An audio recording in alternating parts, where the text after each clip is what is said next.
Our theories are traditionally constructed from our accounts of adult psychopathology.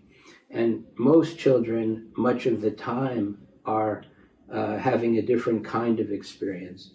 And our theories tend to be more symbolic, they tend to be more negative, and they paint a more stressful and dreary picture of childhood.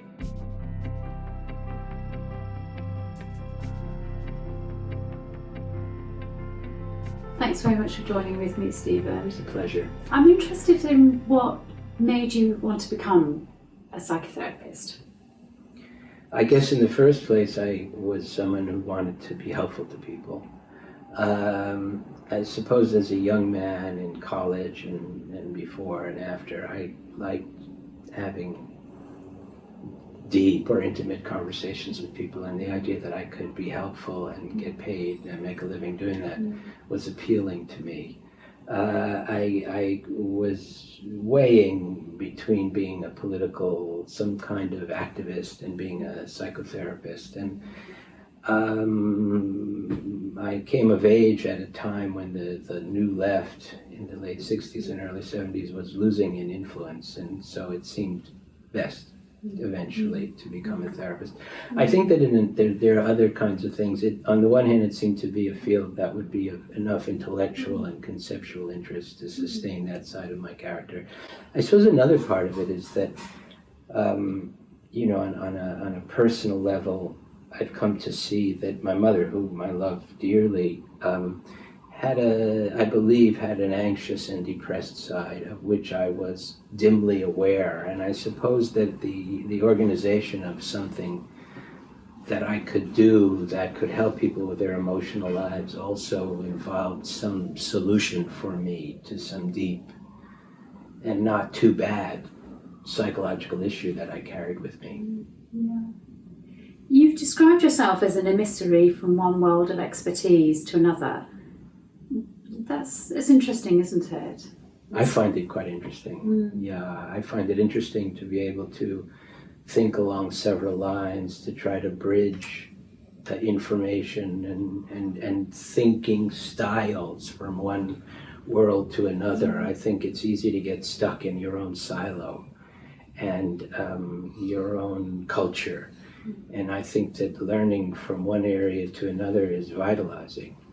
I also think that we do better work as clinicians, psychotherapeutic clinicians, when we are able to borrow and shift and see different aspects of the mind and the body too, because these matters are so complicated and present in so many ways that if we just look at it from one perspective, we're going to lose the forest for our particular group of trees. If we can retain, as analysts and therapists, if we can retain our interest in that deep mind, but also learn about all the other aspects of reality and development that are important, we can serve our clients better, especially children.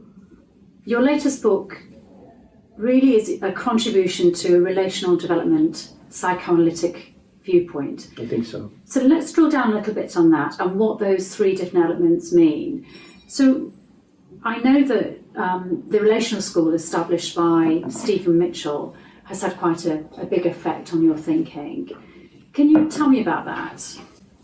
Well, first of all, in terms of my development as an analyst, the Relational School came along at a very important time.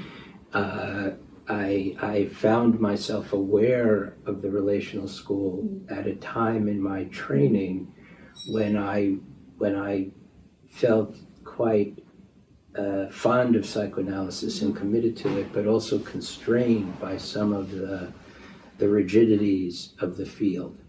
And relational analysis, coming along as it did in the 1980s, offered a more flexible and open stance, both with regard to theory, to contact with adjacent disciplines, and most important, in regard to clinical work. The relational psychoanalysis acknowledged the contribution of the analyst's character and personality, rejected certain conventions that had the quality of restricting the range of the analyst's responsiveness, and instead encouraged us to acknowledge that we were humans involved with other humans, and to have a social understanding of development and of psychoanalysis and psychotherapy. All of these things seemed intuitively right to me, and also supported by all kinds of emerging science as well as philosophy. So alongside this relational aspect of your work, there's a developmental one. Yes. What does developmental mean to you? Well, I'd say that it involves, it means a lot, but I'm interested in the capacity of people and of systems to change over time, sometimes for the worse, but often for the better. And I believe that there are natural potentials in humans, and indeed in animals, particularly though in humans, to adapt and to increase vitality and to increase one's ability to include more information and more energy from the world around them. And that's most visible in the development of children. Children change faster. They're in some respects more flexible. They are for better when things are good and for worse when things are bad, to respond to changes in their environment. And all of that has made has affected my thinking about psychotherapy. It's been important to include those principles as I've proceeded also as a psychoanalyst, interested in the conventional, traditional aspects of psychoanalysis. It means that a consciousness of the potentials of the future have become important to me alongside understanding the restrictions from the past. And it also means understanding the vital influence of bodily experience and bodily change, which we see so vividly in childhood, at all phases of the lifespan. And intersubjectivity, this is an important part of your latest book and of your work as well. Yes. Well, in short, I think that an intersubjective perspective starts from the notion that individuals are who they are by virtue of their relationship to other people, and that from the point of view of psychotherapy and psychoanalysis, that's led me very much to think in terms of the relationship between the environment and the individual, and particularly to think in terms of the importance of relationships in shaping who we are at every moment. We're different people with each different person and in each environment. We're also the same person. And that paradox is at the heart of how I understand that intersubjectivity concept. That there's a kind of continuous interplay between the individual, between the self, between one's own body and others and the surround and the environment. It's a little bit like breathing, let's say. You can't think of breathing without thinking both of the lungs and the air. They're inseparable. And an intersubjective perspective says the same, that we as individuals cannot be conceiving of ourselves and can't be conceived of without reference to our world, and in particular other people. Now there are many, many nuances to this, but that's the short, I think, rendition of it. So how can this relational, developmental and intersubjective aspects be helpful to people working with children, not just psychotherapists? Well, I think there are so many ways. I think one aspect of it is that we do well to be aware of our own experience and our own contribution to whatever situation we're involved in. Since we communicate so much of who we are through feelings, and through nonverbal channels. It also brings attention, both in psychotherapy and elsewhere, to feelings, and the extent to which feelings are communicated and shared very rapidly and also without reflection. It also means that we do well to be aware of how we are affected by the others around us and by the institutions within which we work, whether we're psychotherapists or teachers or principals or even in the political or social sphere. We are, as humans, receptive both to people's pleasure and also to their suffering, and not to be ashamed of our responsiveness, but in fact to understand our responsiveness as a resource and as something we can share with colleagues as a routine part of our work, whether we're in a school or a child welfare program or in a psychotherapy practice or in a medical clinic, because you understand yourself as not simply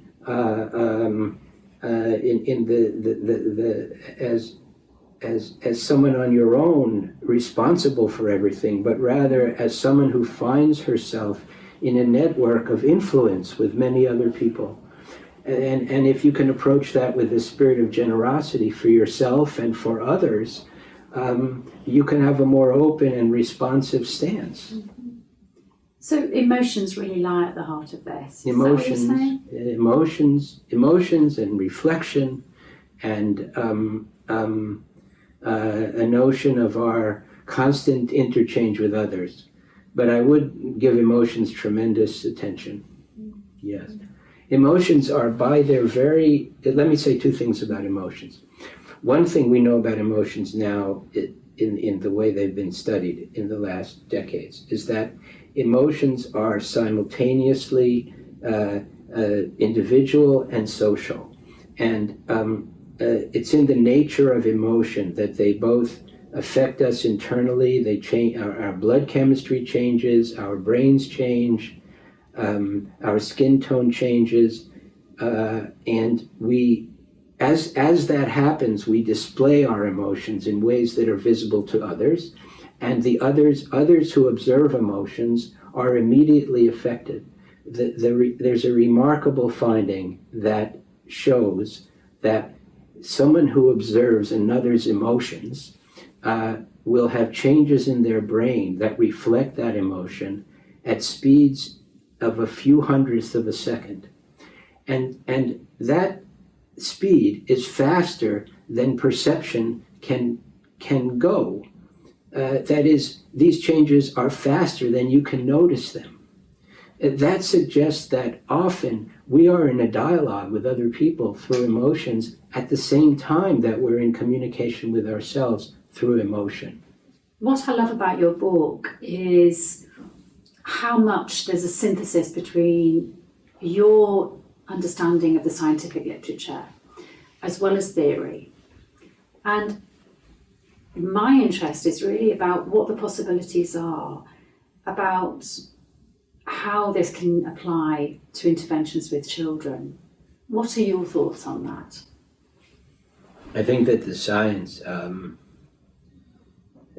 supports the long-time view of psychoanalysts and parents that what happens in the early years is very much influential, and it is probably the most influential in terms of the long run. I want to mention a striking example of that.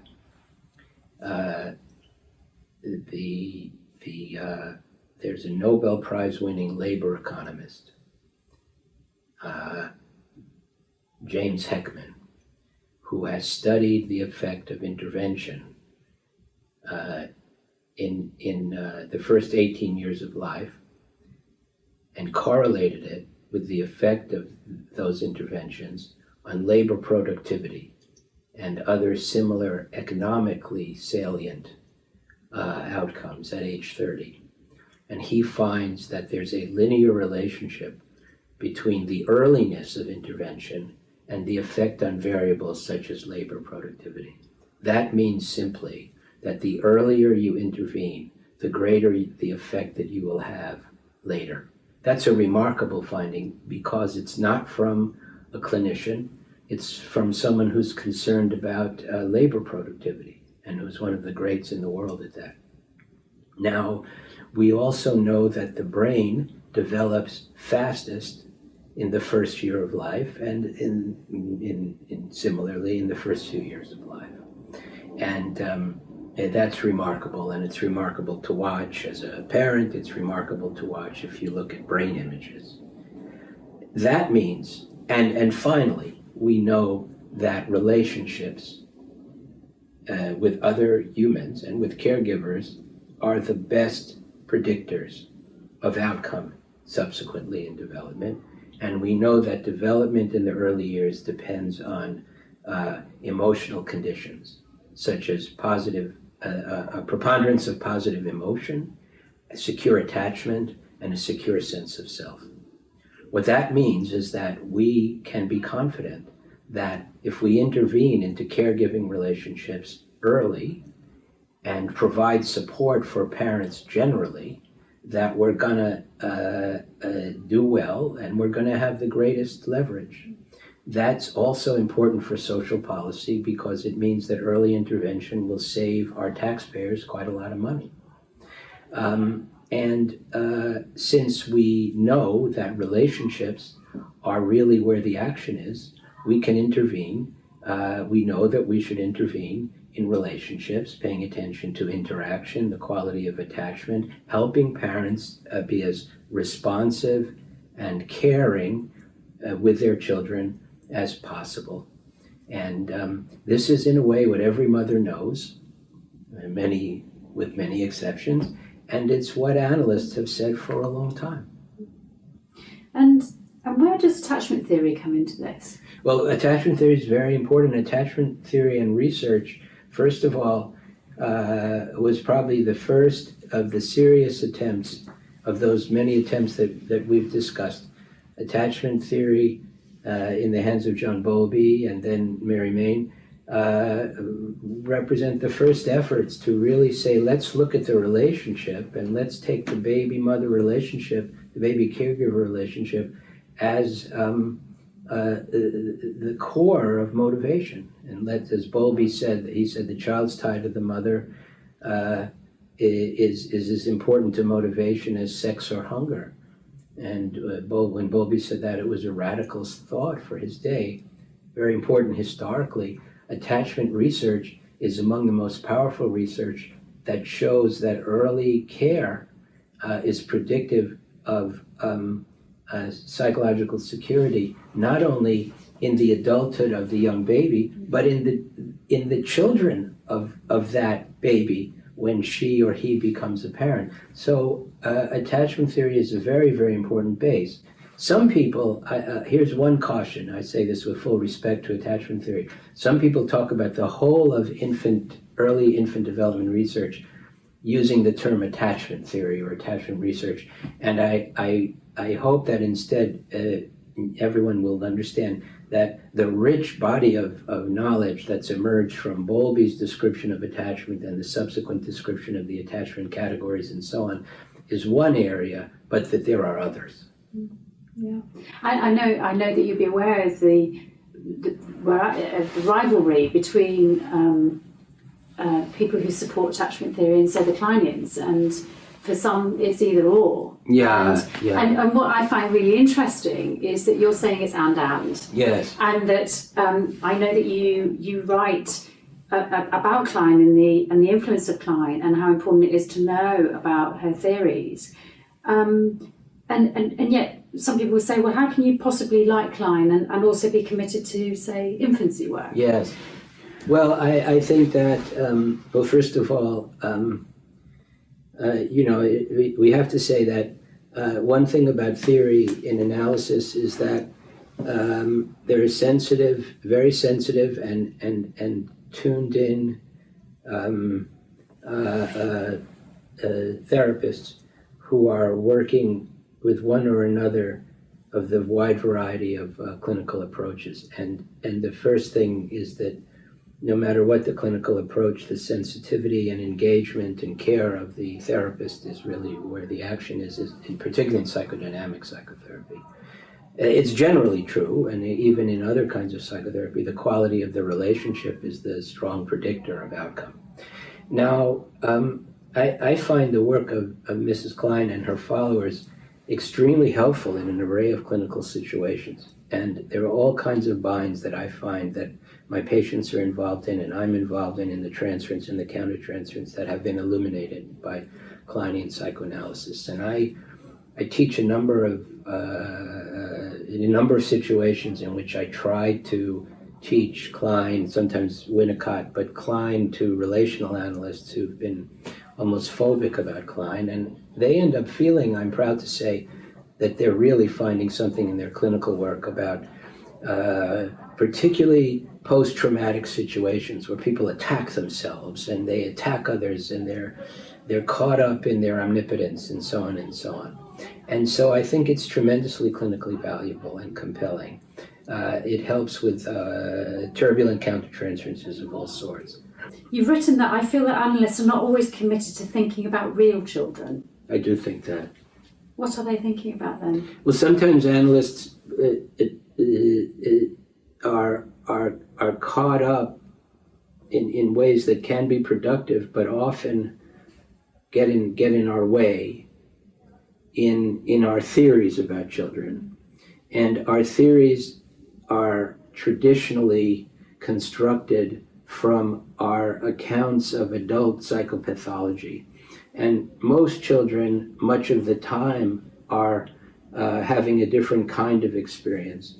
And our theories tend to be more symbolic, they tend to be more negative, and they paint a more stressful and dreary picture of childhood.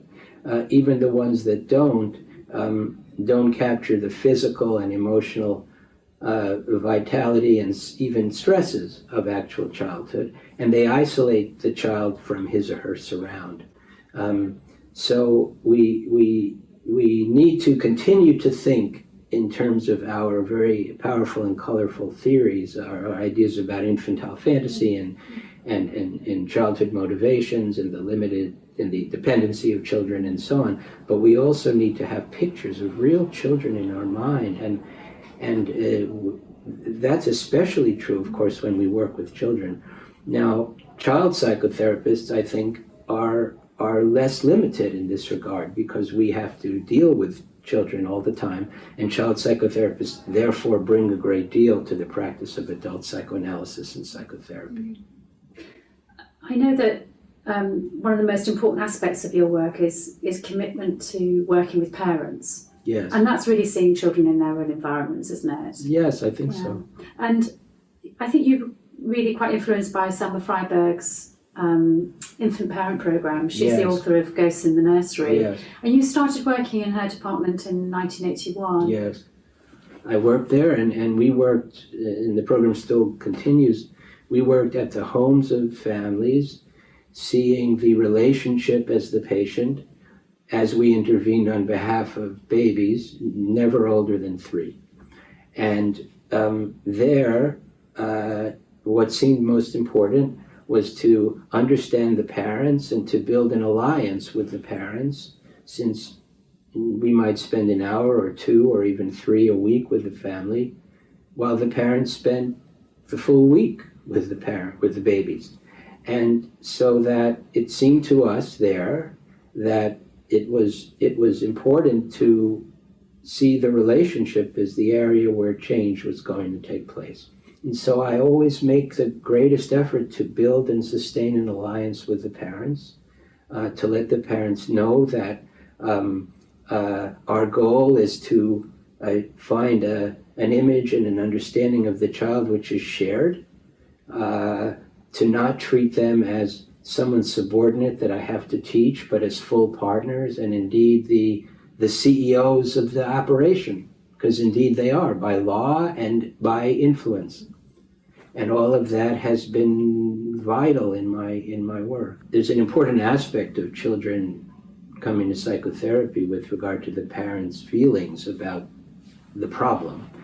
And parents feel, conscientious parents, or somewhat conscientious parents, feel all kinds of negative feelings when they bring their child to psychotherapy. They feel shame, they feel guilt, they feel like a failure. And also at times their negative projections, their destructive projections have taken hold.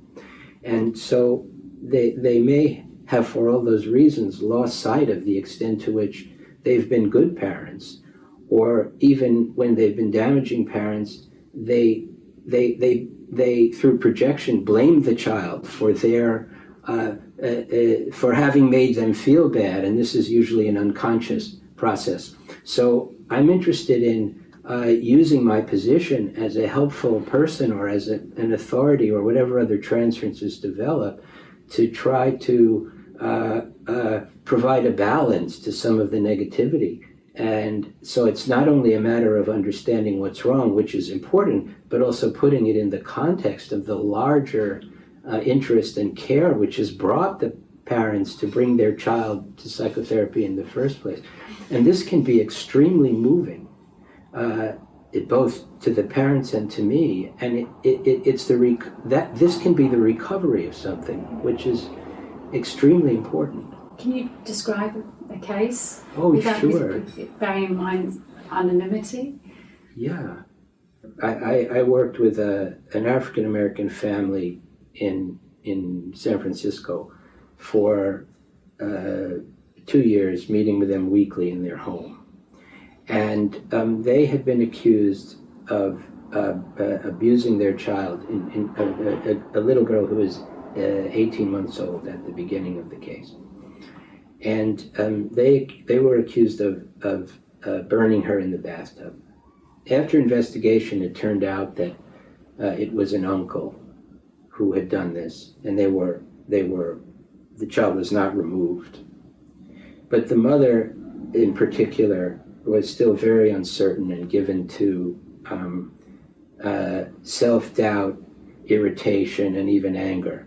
I brought a set of crayons, and washable crayons, and I brought a pack of paper. So she started to scribble, and I invited her mother to scribble rather than to scribble along with her. And her mother scribbled with her, and then she scribbled back, and they began to have a very enjoyable time. Now, one thing about this mom is that she wasn't much of a player. She was conscientious enough, but she wasn't much of a player. And they began to laugh together. And I just stood back as an observer. And at some point I asked, Mom, what did this feel like? And she said, or I might have said, you seem to be enjoying yourselves. And the mom became quite tearful. And she said, no one ever did this with me. And it was a remarkable moment. She then, when I continued to come back, I found them playing together. So there's something in this moment in which the opportunity to do something different, perhaps my deferring to the mother, it allowed her to take a different stance. I wasn't there to teach her daughter to draw or to scribble. I was there to try to help the mom find as much of her resources as I could.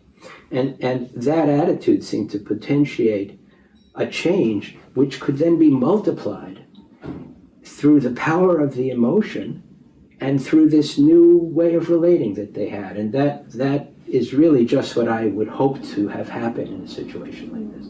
And do you think that's illustrative of this developmental stance? Oh, my Lord, yes, because in many, many ways, but it too can be highlighted. One is that somehow I would view the situation as having mobilized a certain kind of developmental mode, a progressive developmental mode, scribbling or playing or idle activity, is something apparently less conscientious, that was of tremendous value in terms of enhancing and accelerating and broadening this child's development. And indeed, not only the child's growth, but also the mother's growth as a mother, because after all, adults develop too. And second, it's important to understand the way that people and children at different ages use different modes of relating and different modes of processing information. So here, as a 3-year-old, the capacity to be playful was a crucial developmental mode. And when Mom and I came to know that and came to know that together, something very special happened. If she had sat down to teach her to write, she would have been off the developmental timetable. Mm-hmm. So I think of development here both as a kind of forward movement and also in terms of a knowledge about how the worlds of children and adults, but particularly children, vary depending on their age and development. And if you know that, you are better able to adapt and communicate. I'm wondering whether there have been particular cases that you've worked with, adults or children, that you have found to be particularly transformative. Well, in one of my earliest analytic cases, in supervision, I followed the advice of a supervisor to not accept a gift from a patient. And I'd say that analysis turned out to have limited effect. Now, not accepting the gift was not the only reason. There are many other reasons. But when the patient terminated, the patient said that that ever since I failed to accept the gift, that it was not possible to trust me in the same way. And I think I learned something. I think at that point, something changed in me such that I came to feel that when in doubt, be forthcoming. And when in doubt, don't be skinflint about engaging. So that would be one example. It's interesting you should say about that. Similarly, when I was training, a parent I was working with gave me a gift too, which I refused. And she was very offended. And she brought it back again. Good. She wanted me to have this gift. And I learned so much from it too. And I think what I learned, and I was thinking about the relational approach, that actually she had something to give me. Yes. It was symbolic. Yes. And of course she did. She gave me so much. I learned so much about working with parents through her generosity, not just in giving me this gift, but her generosity in so many other ways, in sharing her thoughts and her ideas as well as her sorrows with me and her difficulties. Well, that is a gift. I mean, it is an extraordinary gift to have patients tell you about themselves. And when they care for you, it's very special. I learned a great deal about talking about cultural matters in cases at the infant parent program where I was working with families, that African American families that were required to be in therapy with our group because of allegations of child abuse. And I came to feel that it was essential, it was important to be prepared to talk about our differences in race, in power, in our place in the bureaucracy. I remember one case where I was visiting the home of an African American man, and his partner was a white woman, and he was a member of a strong union, strong municipal workers union, and he had been kept from the care of his daughter for bad reasons, really, and he was very angry, and it was clear that some of it had to do with me being this white guy who was coming in and having to decide what could happen to his daughter. And at first I was ashamed to talk about that, and then I at some point said, what I would now say rather directly, that he must be completely troubled and furious to have some white guy come into his house when he didn't invite me into his house, and to be the one who was deciding whether he could see his daughter more than twice a week. And he was a bit relieved, and I was very relieved. And so that made a difference in my practice. I think that there are cases where an example of a case would be a recent case where I was speaking with the mother of a 9-year-old, and she she has good intentions about her son, but she's rather rigid. And when he commits infractions, like talks to his friends for an additional 45 seconds before he jumps in the car at the school pickup, she lectures him on his arrival. And then she and I were speaking, and I asked her what it was that she thought was so important. And I said it in a way that I believe she felt was not a didactic question, but an honest question. And she said that that's how she was raised. And I asked her what it was like. And in the course of talking about it for a few minutes, she became tearful and remembered something about how she would often feel humiliated. And that led her in certain ways to soften her approach to her son.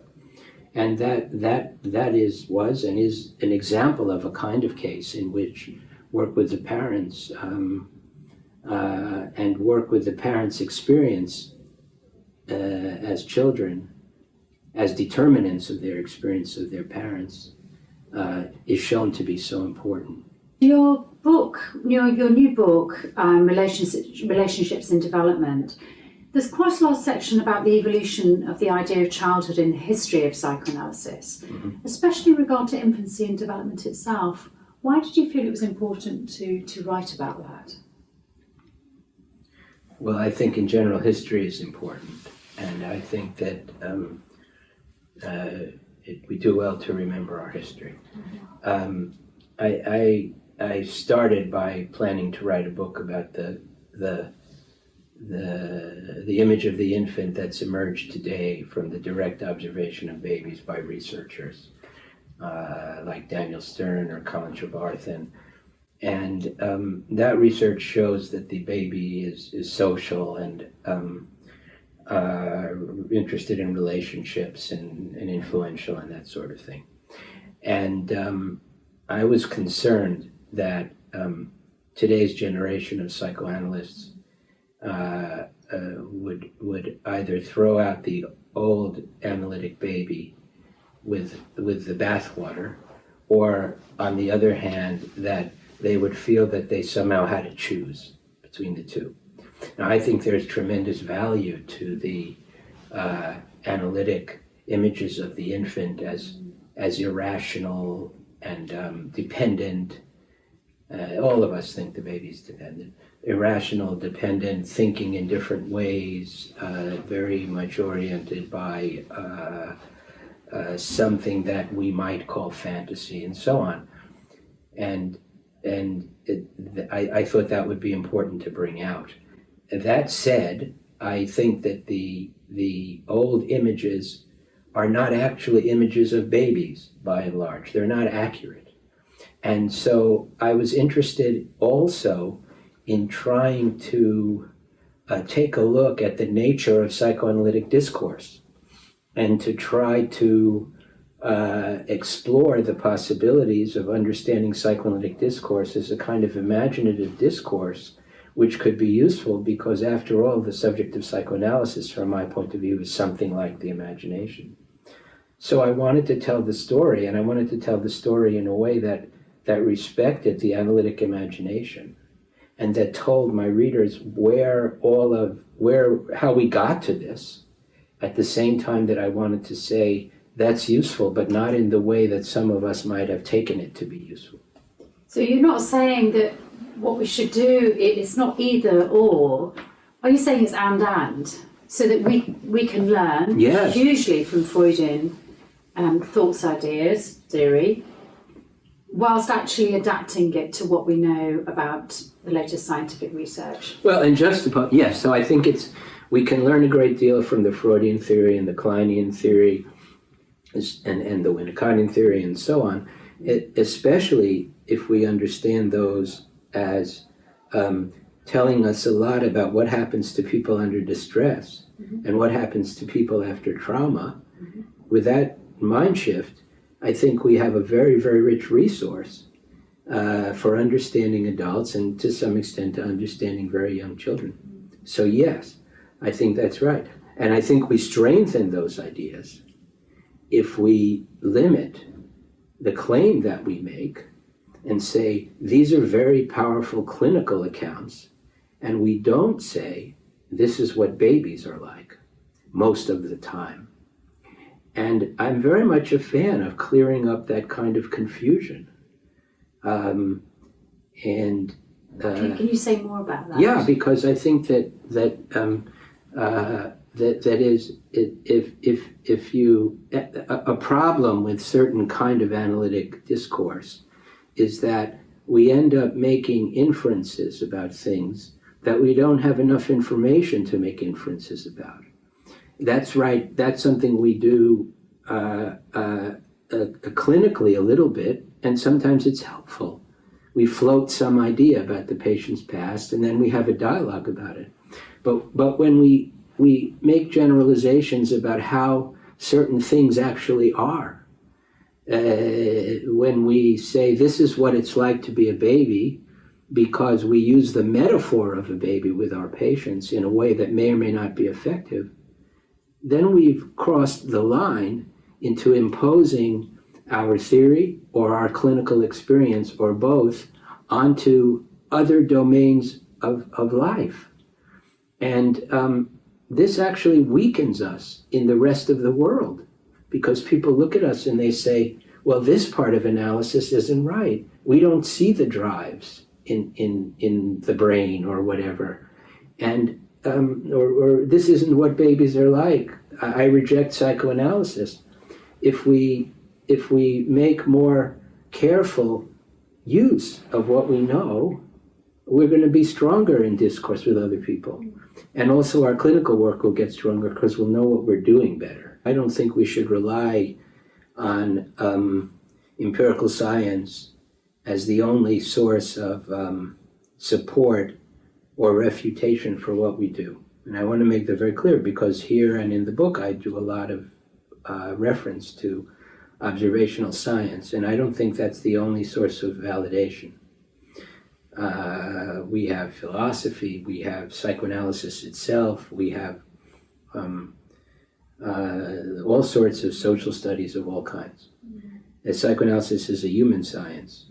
However, I think that at this point, with regard to the consilience and correlation between psychoanalysis and empirical observation, we can say that certain things that we have assumed or we have stressed are very much backed up. The idea of the unconscious or of unconscious thinking is strongly supported by cognitive neuroscience. The idea that relationships and feelings are important is strongly supported by neuroscience. There are other ideas that we have and things that we have believed that are not so supported. For example, the idea that the infant is engaged in, is driven by irrational instincts of the sort that Freud and Klein and others describe. That idea doesn't seem to hold up when one looks at babies, in my opinion. And so what we're able to do now is to discriminate between which of our ideas are supported by what observations, and from that platform we can return to our own discourse and ask better questions. It seems to me you're a big fan of nuance. I think so. You're smiling.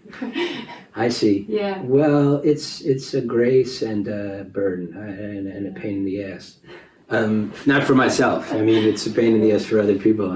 I enjoy it a great deal.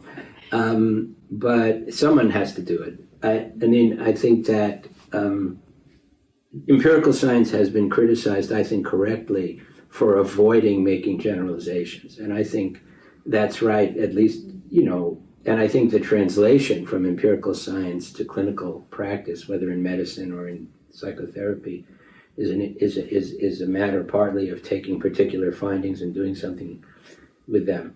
But I think that, on the other hand, psychoanalytic theories make a number of generalizations which lack nuance. And I think that I'm not comfortable with that, as an intellectual, but also I think that it leads to a fair amount of confusion, and most of all, it leads to clumsy clinical work sometimes, because if we're too driven by our generalities, then we lose what we can learn from the details, and we don't make as much contact with the patient as we can. And I know that you've described therapists adhering to one theoretical tradition, Yes. for example, Kleinians or Freudians, Yes. as gratifying themselves narcissistically. I think that when we confuse our personal needs with the pursuit of the truth, we run the risk of having our personal needs obscure our conceptual and clinical acuity. Now, I think absolutely at the same time that kind of mix of one's personality and one's clinical efforts and intellectual efforts is inevitable, particularly in psychodynamic work and in any psychotherapeutic work, because you're always personally implicated. You're always involved from your heart and your personality. But I think that in psychoanalytic institutions have a particular quality at times in which the cultures are built around identifications, the belonging to a culture, and our cultures have become organized to some extent around theoretical viewpoints. And in that case, we do fall into our own local orientations at the expense of variety and at the expense of integration. It doesn't serve patients to come to them with too much of a lens. Yeah. So it's important to think in different registers, I think is how you've described Yeah, it. because otherwise we end up looking for the patient that we want to see. And that means also that some analysts and psychotherapists impose their viewpoint on their patient and use languages which are not so familiar to the patient.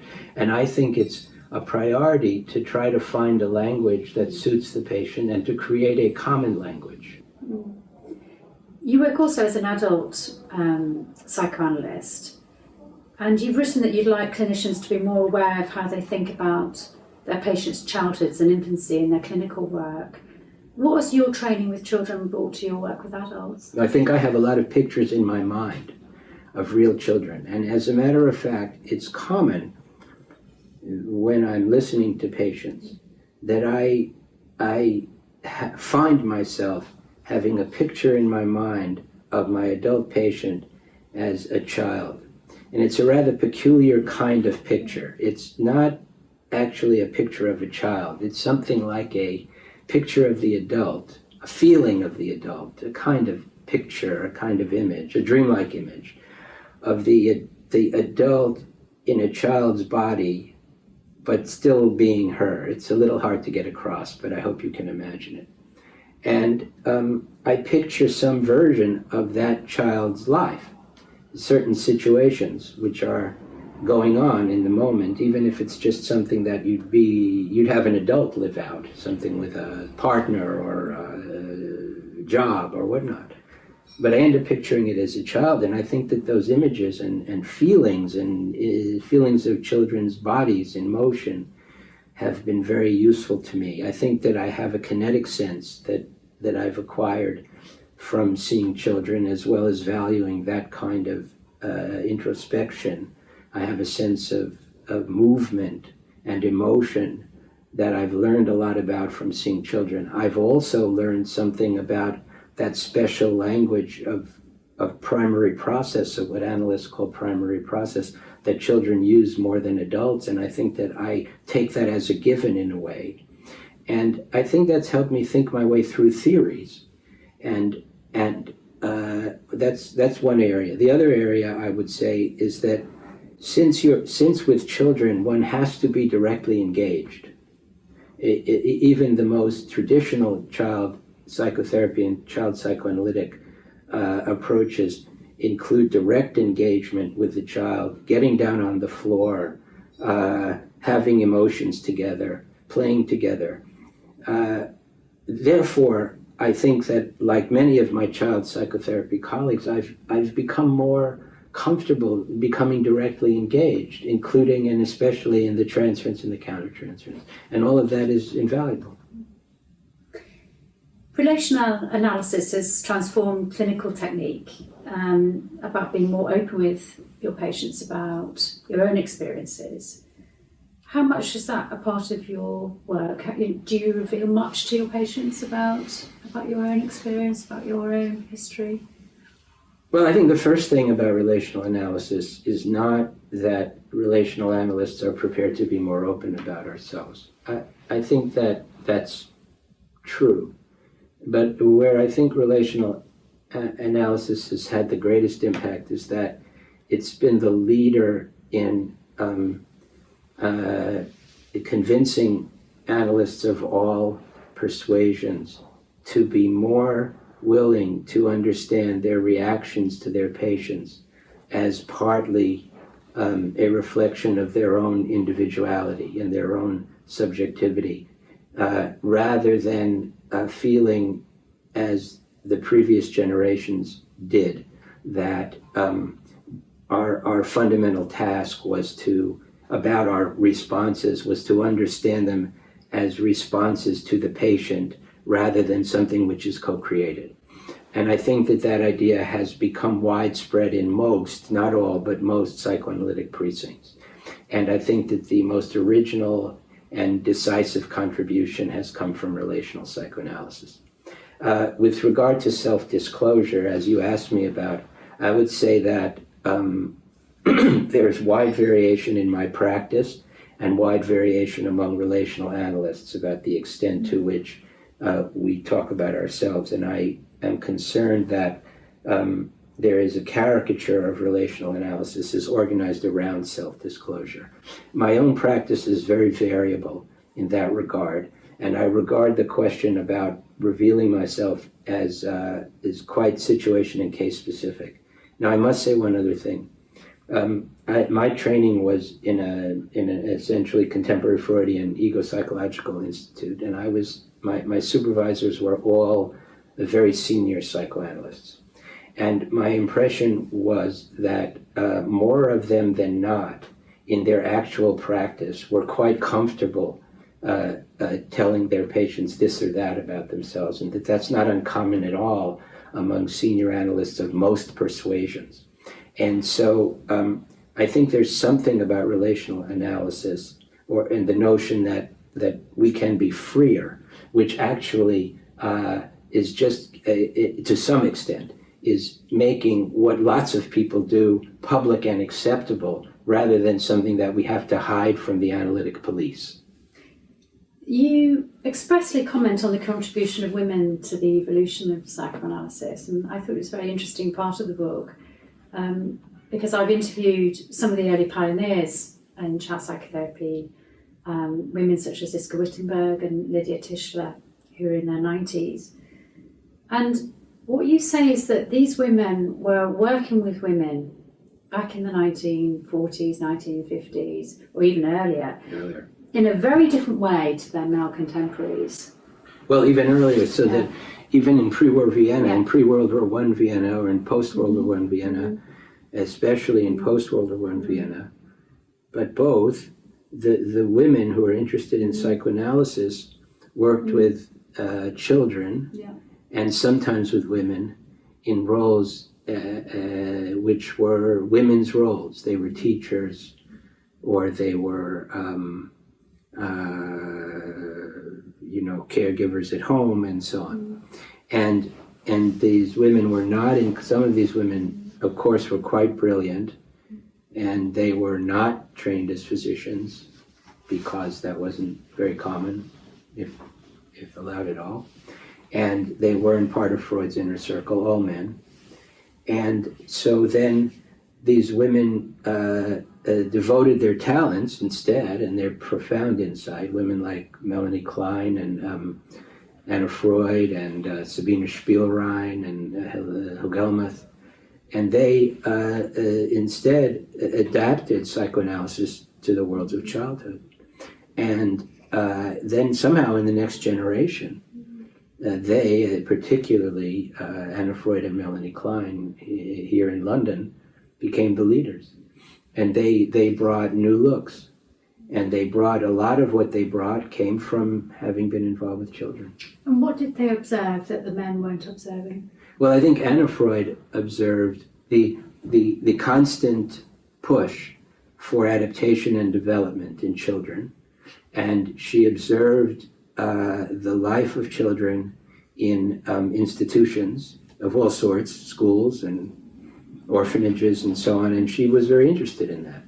And that led her to develop a somewhat more integrative approach to psychoanalysis, especially psychoanalysis. This was in collaboration with her interest in the structural model, of course, that ran into other kinds of problems. But I think, in short, that's a tremendous contribution, that she was one of the leaders of developmental thinking. Klein observed the extent to which you could reach children through play. Anna Freud says, in an early and admiring commentary on Melanie Klein, that Melanie Klein, in developing child psychoanalysis, found in play the way to reach children that was equivalent to the way that psychoanalysts of adults used dreams. And Melanie Klein really opened that possibility, which has led to not just child psychoanalysis technique as we know it even today, but also to worlds of understanding about the important role of children's distinctive thinking in the world and in development, as well as in psychotherapy. And I'm interested, you also chart from that time how, beginning in the 1960s and 1970s, how there were big shifts in our understanding of babies, and particularly people of researchers actually looking at babies. So this sort of seeing how babies were being seen slightly differently, weren't they? Were being seen in a different way by people like Meltzoff and Moore, showing these, babies interacting with their caregivers, and showing that babies actually were real people. And so we as a society started to shift how we saw babies as well, didn't we? Before then, the dominant view of the baby in psychoanalysis was the baby as understood retrospectively. And so, therefore, the analogies in analysis were the baby as pathological, the baby is psychotic, the baby is disorganized. There are notable exceptions that have to be mentioned, particularly emerging mostly from the British middle group, and most conspicuously Bowlby and Winnicott, but others too. And some American ego psychologists who were looking at children, notably Erickson and an array of other observers, Sybil Escalona, in some ways Margaret Mahler. But what happened that was different, beginning in the 70s and more in the 80s and 90s, was a more systematic effort to actually watch babies and watch very young babies. And that work focused on a careful attention to infant-parent interaction and also on the capabilities of babies. And that changed the clinical and developmental science view of the baby. It wasn't just the case that psychoanalysts had this view. Pediatricians told parents and told their students that babies were born blind. They're not. babies are born with a focal length which optimizes their ability to focus on the face of their mothers when they're nursing, 27 centimeters. And so many corrections occurred, and the baby came to be understood as an active participant, as emotional from the beginning, as social from the beginning, and that changed the scientific world, I think, in as much as it was concerned with infants. Mm-hmm. Now, subsequently, that work has been absorbed into a certain amount of policy, public policy, and I think the United States has, as it often does, lagged behind many of the other the developed countries in this regard. But even in the United States, there are more resources dedicated to the care of young children. And I think that in the public mind, there's more interest in the care of young children. Now, let me say that also has something to do with the impact of feminism, especially second wave feminism, in which, and I don't want to speak for women, except to say that the demands of women to have what they do taken seriously has contributed to a climate in which mothering and childcare is taken more seriously. And so we have a confluence, I think, of a change in the image of the child and the infant, and a change in the political climate and cultural climate with regard to what women do. That means that this story is in some way continuous with the earlier story in psychoanalysis. I'm really interested in what you were talking about in terms of having the freedom to move from disciplines in the way that you work, in the way that you think. And at the same time, you've had very long associations with colleagues, haven't you? Going back decades. Yes. How important is that to you?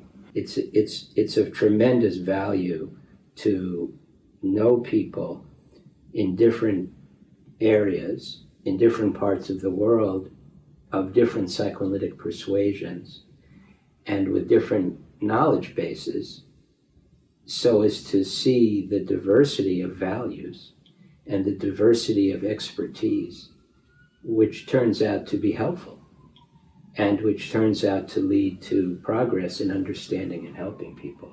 And that's inspiring. And it's very supportive in many, many ways, as well as heartwarming and emotionally gratifying. It's an incredibly open approach. I try. I try. It's a real quality about you. Well, that's nice to hear. Thank you. And do you have any advice for those who are perhaps starting out in their work with children? What would your advice to them be? I think you should be patient with yourself, and I think you should be try to find what's natural in yourself that brought you to work with children. Most people who decide to work with children aren't doing it in order to support their ambitions to be a big star or something like that. Probably if you're attracted to working with children, it's because you care about children. And that would be the place to begin. And that would be the element of your intelligence to trust the most. I think you should be free to play. I think you should be free to use your imagination. I think you should study psychoanalysis, because psychoanalysis is even more informative about children than it is about adults. And I think you should be always conscious of the social world. It's a really good note to end on. Thank you very much for your time, Stephen. It's a pleasure. Thank you. I've really enjoyed talking with you. I feel the same way. Thank you. Thank you.